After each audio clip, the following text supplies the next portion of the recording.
नुआगां थाना पक्षरु जबत है गंजे चालानकारी गिरफ। कंधमाल जिला नुआगां थाना पक्षरु पेट्रोलिंग चलुवा बेले कुडुतुली ब्रिज निकट में एक होंडा बाइक जोगे गंजे चालान करुवा बेले सेकेंड ऑफिसर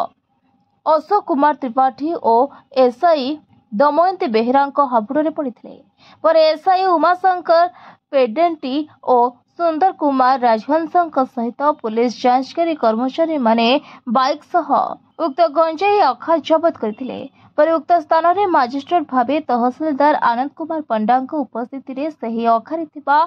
13 केजी 500 ग्राम गंजेई और हुंडा बाइक जबत करिसेंती पुलिस ए संक्रांत रे थाना केस नंबर 116/25 रे एक एनडीपीएस मामला रुजु करी चालानकारी नुआगां ब्लॉक अंतर्गत साइनपोड़ा पंचायतर कंदारमुंडा बुदुरा दिगाल पुओ सुबोध दिगाल को गिरफ करी आज कोर्ट चालान करा थाना अधिकारी अशोक कुमार हांसदा प्रकाश करिसेंती। कंधमाल जिला बालीगुड़ा उपकंठरू रोहन कुमार नंदों report, voice of Odisha live.